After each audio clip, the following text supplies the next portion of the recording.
Hi, it's nice to see you. The idea is to create a project which is just basically to help new playwrights in Preston to give them a chance to experiment, try a variety of different things, build confidence in different things that they want to do, and not feel like they've done a piece and they're going in cold. Really, is the main objective of it. Because in Preston, there's not much support for playwrights, full stop. So basically, we want to encourage and help as many different playwrights. I don't think Preston's a city of enough playwrights in it to start being selective really about a type of genre, and it doesn't have enough people supporting them. If you had experimental and a specific thing for experimental and then straight plays, that'd be fine. But I think in Preston that's not there yet. So yeah. Okay, is it going to link in with the Tringe in any way? There's links in terms of the fact that they've got the same principles, the same ethos behind them, and a lot of the acts I'm sure that do Tringe. I mean, this last show tonight will be going on at Tringe, and I'm sure a lot of the acts that do Tringe would hopefully use Project Korova. There's no direct link, but there'll hopefully be some Project Korova things going on during Tringe as well. Welcome, everyone, to my garden. Now, you look like a smart audience, so I'm sure you'll agree that gardens take time to grow, and there's just me here. Well, actually, there isn't just me, there's also a game man, but we'll get onto that later. My idea for this garden, though, was to show everyone from the outside world something perfect. I had an idea of having a mini waterfall right here. I'd also really like it if it was possible to get some butterflies that could just flutter around the flowers. That would be absolutely beautiful. It would make the garden seem more alive rather than just a few plants in a room.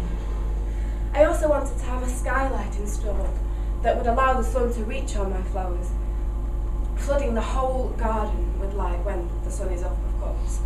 But I was told that because I don't own this building, I don't have the rights for planning permission. So I've just been waiting here. I need some questions answered. From what I've heard, it seems like I may have just found the man with some answers. I think perhaps there's some misunderstanding. Oh, on the contrary, I think I'm beginning to understand. This isn't the time or place to discuss something like this. Look, I just want to ask you a few questions, and I want some straight answers. I need to find out why a boy with such a bright future would want to kill himself.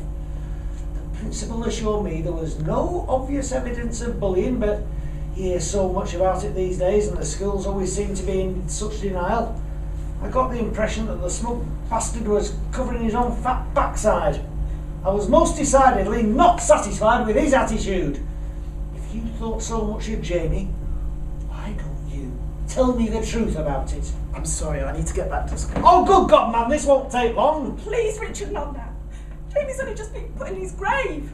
Like I said, I'm not sure if it'd be helpful to discuss it in these circumstances. Bloody hell, man! I'm talking about a 17-year-old suicide! My son! Look, I'm taking a chemistry practical in 20 minutes, but ring me, 661-401. If you like, we can arrange a chat. 661 That's 401. That's it. You must excuse me. I'll be late as it is. Ring any time after 6. Goodbye. That's the day progressed. I thought I dodged the bullet. Well, I caught up with the American football scores, drank some tea, a couple of beers, ate nachos and pot noodles. Hey, the bachelor's life's not all just peaches and cream. At approximately 4 o'clock, the call came.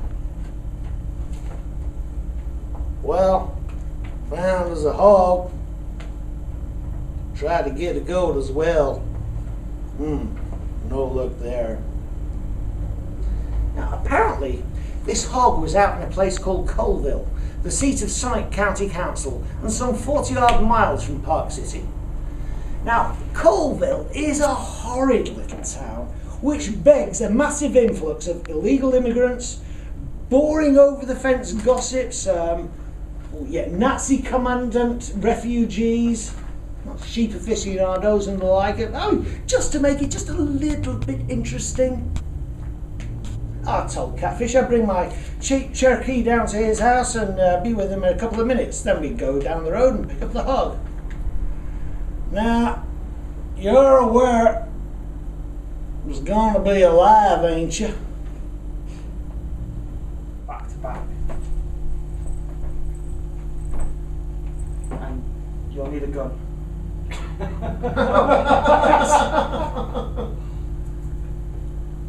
Now each take 5 paces. Stop. Turn. Aim. Fire. And one of us dies. Ready? Yeah.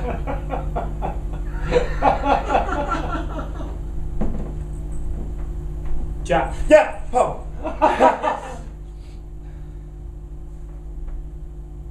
You need a hat.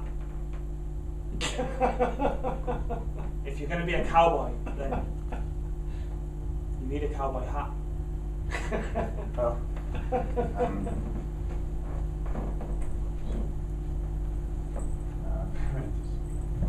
Jack. Yeah. Jack. Don't overplay.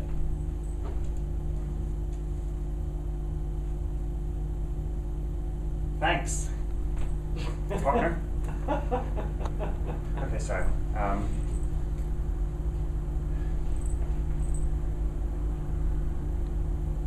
So we each take 5 steps.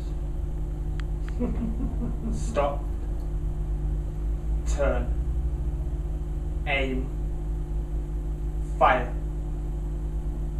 And one of us dies.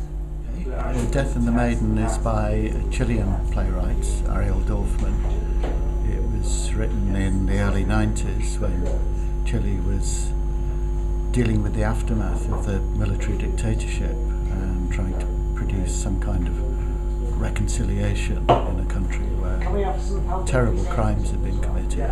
And so it's kind of set there, but it could be anywhere really where those kind of atrocities have taken place and people aren't sure who to trust and how to move on. It could be Bosnia, it could be Cambodia, it could be Northern Ireland, it could be Egypt. So it's a political play, but it's also an intense personal drama.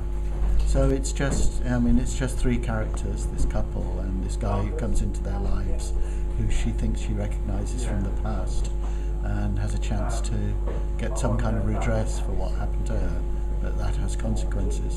So it's about trust, it's about betrayal. It's very tense, very intense. The audience is brought into the character's dilemma, and the audience in the end is asking themselves, what would I do in this situation? So it's a 1.5 to 2 hour play, very concentrated. It's happening at the Adelphi on the 2nd and 3rd of April, and it costs £4, which is pretty good for a night's entertainment.